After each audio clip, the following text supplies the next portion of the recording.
বর্তমান সময়ে পৃথিবীতে এমন কিছু কারাগার রয়েছে যেগুলো আয়নাঘরের থেকেও ভয়ানক। সেখানে কয়েকদিনে মাত্র একবার খাবার দেওয়া হয়, কিন্তু তাদেরকে পানি দেওয়া হয় না। সেখানে পানির অভাবে অপরাধীরা তাদের নিজেদের প্রস্রাব নিজেরাই পান করে থাকে। আজকের ভিডিওতে এমন এমন সব কারাগার সম্পর্কে জানবেন যেগুলো দেখার পর আপনার গায়ের লোম দাঁড়িয়ে যাবে। লা মিসা প্রিজন। এখন যে কারাগার দেখতে পাচ্ছেন এটি পৃথিবীর সবথেকে অদ্ভুততম কারাগারের মধ্যে একটি। এই কারাগারটি মেক্সিকোর লাউমায়ায় অবস্থিত।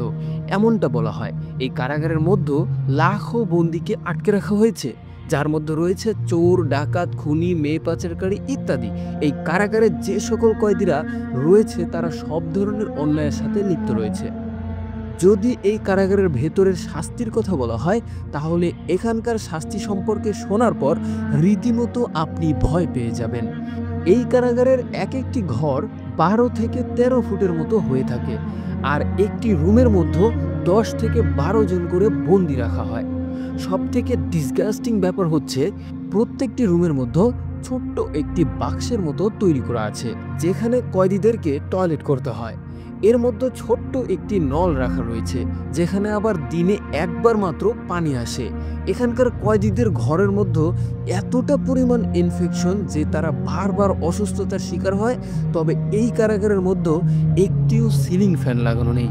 আর গরমের সময় অনেক কয়েদি গরম সহ্য করতে না পেরে স্ট্রোক করে মারা যায়। এখানকার কয়েদিদেরকে তাদেরকে সপ্তাহে মাত্র 2 ঘন্টার জন্য বাইরে বের করা হয়। এই কারাগারে, যেটি ফিলিপাইনে অবস্থিত, 18 বছরের নিচে যদি কোনো বাচ্চা ক্রাইম করে থাকে তাহলে তাদেরকে এই কারাগারে বন্দি করা হয়। তাদের কাছে ভালো কোনো বাথরুমের ব্যবস্থা নেই, আর বাইরে যাওয়ার মতো কোনো সুযোগ নেই। আর গরমের সময় 2টি ঘরের মাঝে শুধুমাত্র একটি ফ্যান দেওয়া হয়, আর এই একটি ফ্যান দিয়ে 80 জন মানুষকে বাতাস খেতে হবে। বাচ্চাদের প্রতি এত জুলুম হয়তো পৃথিবীর আর কোনো জেলে দেখতে পাওয়া যাবে না। Coconut triple prison. এখন যে কারাগারটি দেখতে পাচ্ছেন এটি ফরাসি জাতিরা বানিয়েছে। এই কারাগারের ভেতরে 40 জনের বেশি কয়েদিরা বসবাস করে। এই জেলের আশেপাশে হাই ভোল্টেজ বিদ্যুতের তার লাগানো আছে। যদি কোনো বন্দী এই কারাগার থেকে পালিয়ে যাওয়ার চেষ্টা করে তাহলে তার এমন জোরে শক লাগবে যার ফলে তার মৃত্যু ছাড়া আর কোনো রাস্তা থাকে না। তবে এই কারাগারের ভেতরটা এর থেকেও বেশি খারাপ অবস্থা। প্রথমে বন্দীদেরকে দড়ি দিয়ে বেঁধে ছাদের সঙ্গে ঝুলিয়ে দেওয়া হয়। এরপর তাদেরকে মারতে মারতে একেবারে লাল করে ফেলা হয়। মাঝে মধ্যে তাদেরকে কঠোর শাস্তি দেওয়ার জন্য কয়েক ঘন্টা একটি লোহার খাঁচার মধ্যে ঢুকিয়ে খোলা আকাশের নিচে প্রচণ্ড রোদের মধ্যে রেখে দেওয়া হয়। এই বক্স এতটাই ছোট যে এর মধ্যে দাঁড়ানো যাবে না এবং এর মধ্যে ভালো মতো বসাও যাবে না। এখান থেকে পালানো তো দূরের কথা, এখানে বন্দি কয়েদিরা এখান থেকে পালানোর চিন্তাভাবনাও মাথায় আনবে না। Black dolphin present. এই কারাগারটি মস্কোতে অবস্থিত, আর এটি 1917 সালে তৈরি করা হয়েছিল। কিন্তু এর ভেতরে যে সকল কয়েদিরা রয়েছে তারা খুবই ভয়ঙ্কর। এখানে কোনো সাধারণ চোর বা ছোটোখাটো কোনো কয়েদিকে রাখা হয় না। যে সকল কয়েদিকে এখানে রাখা হয়েছে তারা বেশিরভাগই বড় ক্রাইম করে এখানে আসে।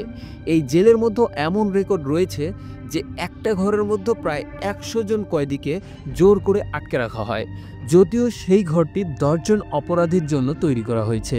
কিন্তু শাস্তি স্বরূপ তাদেরকে এইভাবে জোর করে রেখে দেওয়া হয়। অধিকাংশ অপরাধীকে শোবার জন্য বালিশ পর্যন্ত দেওয়া হয় না, যার ফলে বাধ্য হয়ে তাদেরকে মাটিতে শুতে হয়। আর যখন গ্রীষ্মকাল আসে তখন ওই কারাগার লাভার মতো গরম হয়ে ওঠে। 100 জন অপরাধীর জন্য শুধুমাত্র একটি সিলিং ফ্যান বরাদ্দ করা হয়েছে। আর অত্যাধিক ভিড় থাকার কারণে এই কারাগারগুলোতে কয়েদিরা রোগে আক্রান্ত হওয়ার সংখ্যাটা অনেক বেশি। গোপন সূত্রে জানা যায় এই কারাগারের মধ্যে এইডস রোগে আক্রান্ত অনেক কয়েদি রয়েছে, যাদের সংস্পর্শে এসে অন্য অন্য কয়েদিরাও আক্রান্ত হচ্ছেন। আর এইডস রোগে আক্রান্ত হলে মৃত্যু নিশ্চিত, সেটা আপনারা সকলেই জানেন। Contempt prison Bangladesh. বাংলাদেশের ভয়াবহ কারাগার সম্পর্কে জেনে নেওয়া যাক। এটিকে বাংলাদেশের সবথেকে ভয়ঙ্কর জেল হিসেবে প্রচার করা হয়েছে, কারণ এই কারাগারের মধ্যে শুধুমাত্র ফাঁসির আসামিদেরকে রাখা হয়। এই কারাগারটিকে ফাঁসির মঞ্চের একেবারে পাশেই তৈরি করা হয়েছে। এই ফাঁসির মঞ্চ দেখার পর প্রত্যেকটি আসামির গায়ের লোম খাড়া হয়ে যায়। রাতের বেলায় ঠিকমতো ঘুমাতে পারে না। ফাঁসি দেওয়ার পূর্বে এই সকল অপরাধীদেরকে এই কক্ষের মধ্যে রেখে দেওয়া হয়। প্রত্যেকটি কক্ষ 3 হাত লম্বা এবং 7.5 হাত চওড়া।